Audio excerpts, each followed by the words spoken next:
driving this land, watching the topography scrolling, attempting to peek beneath the currently prevailing empire that's coating and concealing the dreamtime path of that ancient moment when Aboriginal spirits first created the land, walking over it as sacred totems. As I drive through the haze of this summer fire, seeing the slag heaps of mines and the electrical wires, alongside attempting to feel the land, I'm inspired to ask, what kind of totem sums up our empire? I'm gonna keep this one brief. In this brutal heat, so hot indeed that it's caused all my electrical equipment to short out and overheat, I'm moving steadily, heading in a southerly direction through these streets, and I've arrived at the iconic town of Coober Pedy, where valuable opals abound in the ground, making Europeans super greedy. Digging into the earth to hit pay dirt in one of the hottest, driest places that occurs, so hot that hundreds of houses hereabouts are underground. A pretty good precursor of life once climate change comes around. I've also crossed the world's longest fence, which serves to prevent the southeastern corner of Australia getting the positive effects of a participant in the food chain that is essential. Man's best friend on this continent, the dingo. The motivation to build the fence was to defend the sheep, and that'll give you a hint of another priority here: cattle.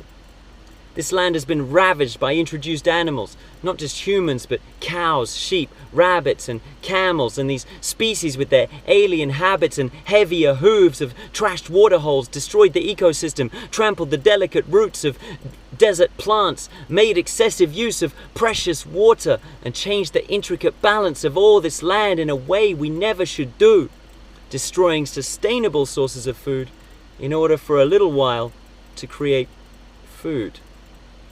In this poet's opinion, if we are going to eat meat here, the least we can do is replace these foreign species with native ones and just eat roo and emu. What's more, something personal to my eyes, no more cows would mean no more cow shit and fewer flies.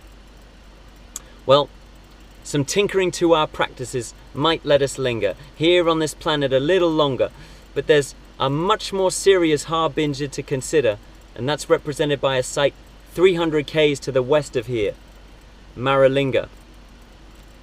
If you really want to comprehend the mentality of our imperial kingdom, just remember that in the 50s, Great Britain dropped the total of 7 nuclear weapons on Australia, on land sacred to the Maralinga Charuja nation.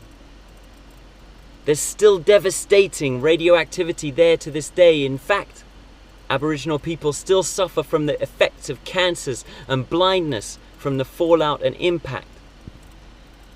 And guess how 2 of those bombs were coded.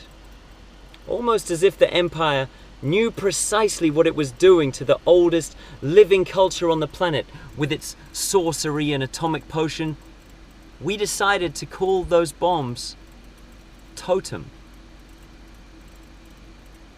But whether it's fences or mines or damaging farms in the open, it seems we too have walked the land and left our mark from ocean to ocean, leaving our potent destructive totems in the physical realm, but also in the psyche, potentially forever to dwell.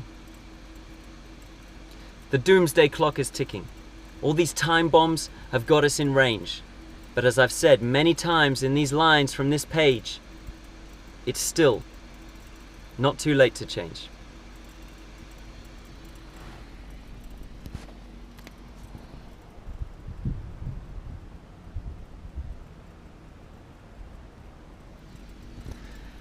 Well, there we go, guys. Another quick one from the road. I'm doing an epic drive. Thanks so much for your support, especially to my patrons. As I say every time, the reason I say that every time is that you guys are absolutely crucial to what I'm doing. So I seriously am grateful. I wasn't joking about the heat. For some reason, it caused the laptop, which I was trying to shoot it on, to completely fuck out. It's just too hot. So this is another GoPro one. I hope you got a little view of this quite extraordinary settlement in the middle of very, very, very harsh conditions. Okay, so reporting from Coober Pedy, I'll check in with you soon. And of course, even in the midst of such heat and brutal land practices, we always pray for peace.